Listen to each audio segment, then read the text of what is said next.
So chapter 1 review. So a variable represents a number. And what I have here is a little problems where we are going to use that. Remember, evaluate means solve. It's just a really special word to mean solve.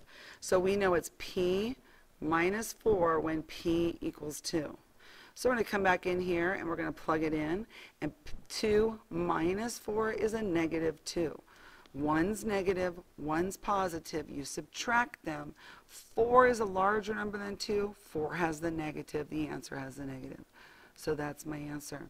12 divided by n, when n equals 3. Substituting in that 3, so 12 divided by 3 equals 4. All right, so now, order of operations. Please excuse my dear Aunt Sally, or PEMDAS, however you do it. So the p is parentheses, the x is exponents. Then you do multiplying and dividing at the same time. You don't do the multiplication and come back. Nope, you do it together. So multiplication, division, addition, subtraction. And again, you do this addition, subtraction together, not separate. So let's simplify this problem. We're looking here, no parentheses, no exponents. We're looking for multiplication and division starting from the left. 2 times 10 is 20. I'm going to write the rest of it down. Now going left to right, 20 divided by 5 is 4, and 6 plus 4 is 10. So we're looking at replacement set, and a replacement set is a set of numbers to be used to replace a variable. So I give you this example. 3n plus 7 equals 16. So I'm giving you 3 numbers to try. It might mean none of them work. It might be more than one works, but you have to try all 3. So you're going to come over here and you're going to plug in 1. So n is 1. And our question we're asking is, does that equal 16? 3 plus 7 is 10. It does not equal 16. Let's try it at 3. 3 times 3 plus 7 equals 16. 9 plus 7 does equal 16. So I was using the number 3, and 3 worked. Let's try the 5. 3 times 5 plus 7 equals 16. I get 15 plus 7. I don't have to think that much. It doesn't work. So 3 is the only one that works. So some cases you'll get a couple of numbers. Sometimes you have to solve it from scratch. When they give you the replacement set, you need to try all numbers.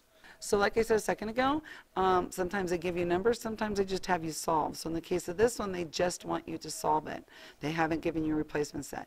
Opposite operations. So we need to get rid of this 4.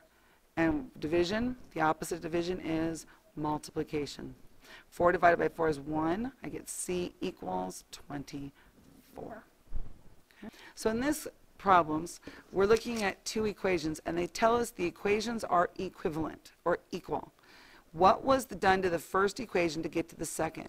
So just looking here from here to here, look at the easy stuff. 2 x's didn't change. The 8 and the became 13, and the 10 became 15. Or the 20, pardon me, became 15. How does 20 become 15? You subtract 5. If I did that, does it work? I get 15 and I get negative 13. So what was done? You subtracted 5. Looking at the other equation over here, how do we get from the first one to the second one? You'll notice there's r divided by 5, and then we have 2 times r. On this side, if we were going to divide or multiply, 10 to 100 would be multiplying by 10. Let's see if that works. 10 times 10 does give me 100. 10 divided by 5 would be 2r. So I multiplied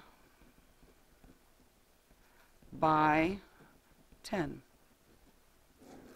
And that's your answer. Now let's go back and review commutative property.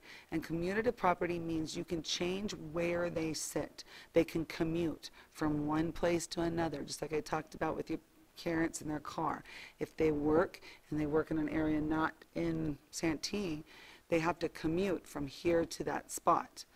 That's where it helps me remember, oh, commute means go from one place to another. So A plus B is the same thing as B plus A. We picked up the B and the A and we flipped them. X times Y is the same thing as Y times X. And that's what the commutative property tells us. Now the associative property says, who you associate with, who you're talking with, is different from time to time. So in the case of this problem right here, C and B are talking together. They're together in that bubble.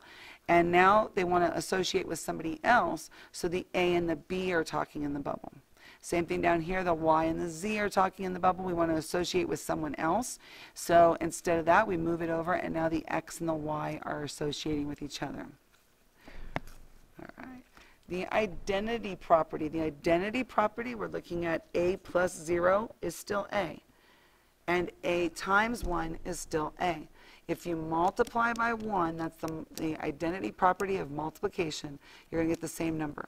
If you add by 0, that's the identity property of addition, you get an A.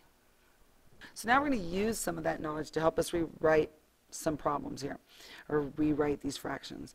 So we're looking for an equivalent fraction. So I know I can multiply by 1 as many times as I want, and 1 can have a different look. It doesn't always just look like 1. It can look like 5 divided by 5. That would equal 1. Okay, and the top and the bottom the same. So I'm going to multiply by, and you can multiply by anything you want, I'm going to multiply by 3 over 3.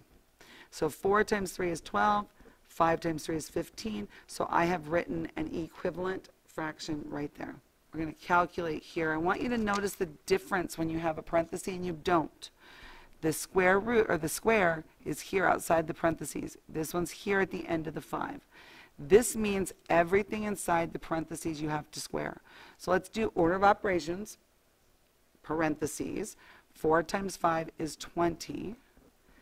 Exponents, well, 20 squared would be 400.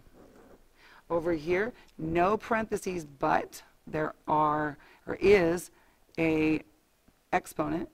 5, it's only attached to the 5. 5 squared is 25, and 4 times 25 is 100. Big difference. It's very important you do your order of operations correctly. All right, so we're going to evaluate this problem. 6 plus A, B minus 4, when we know A equals 8, B equals 6. So we're going to come in here, and where the A is, we're going to put 8. And where the B is, we're going to put 6. And now we do simple math. Parentheses first. 8 and 6 is 14. 6 minus 4 is 2. And 2 times 14 is 28. And that would be our answer.